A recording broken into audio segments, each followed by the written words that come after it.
Hello friend, नमस्कार। मैं हूं अर्चना। स्वागत करती हूं अपने चैनल पे आप सभी का। तो फ्रेंड्स, आज मैं आप सबके लिए एक कहरवा लाचारी गीत लेकर आई हूं। एक गीत को एक बार पूरा सुने और कमेंट करके बताएं। अगर अच्छा लगे तो वीडियो को लाइक करें, चैनल को सब्सक्राइब करें, ज़्यादा से ज़्यादा शेयर करिएगा।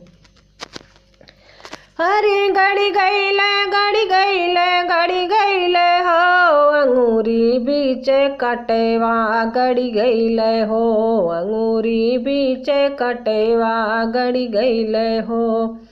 गड़ी गईले गड़ी गईले गड़ी गईले हो, अंगूरी बीचे कटेवा गड़ी गईले हो, अंगूरी बीचे कटेवा गड़ी गईले हो। मोरे बल में परदेसवा गए हैं, मोरे बल में परदेसवा गए हैं, मोरे बल में परदेसवा गए हैं।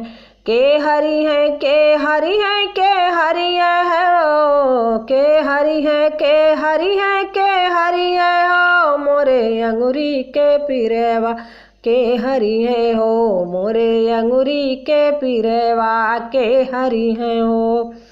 के हरि है के हरि है के हरि है हो, मोरे अंगूरी के पिरेवा के हरि है हो, मोरे अंगूरी के पिरेवा के हरि है हो।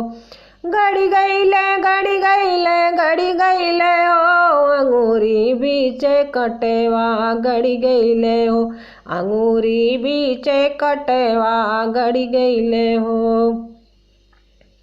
कटेवा कढ़ावे गईली लाहुरा देवार से, कटेवा कढ़ावे गईली लाहुरा देवार से, लाहुरा देवार से हो लाहुरा देवार से।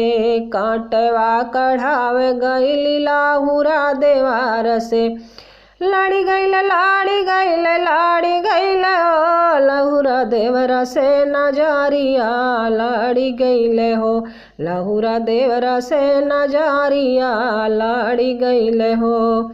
अरे गाड़ी गईले गाड़ी गईले गाड़ी गईले हो, अंगूरी बीचे कटेवा गड़ी गईले हो, अंगूरी बीचे कटेवा गड़ी गईले हो। जो सुनी पई है सासू नदिया, जो सुनी पई है सासू नदिया, सासू नदिया हो सासू नदिया, जो सुनी पई है सासू नदिया।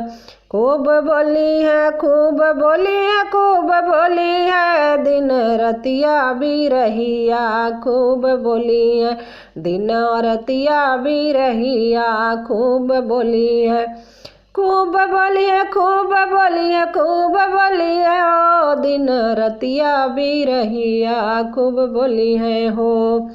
गड़ी गईले गड़ी गईले गड़ी गईले हो, अंगूरी बीचे कटवा गड़ी गईले हो, अंगूरी बीचे कटवा गड़ी गईले हो।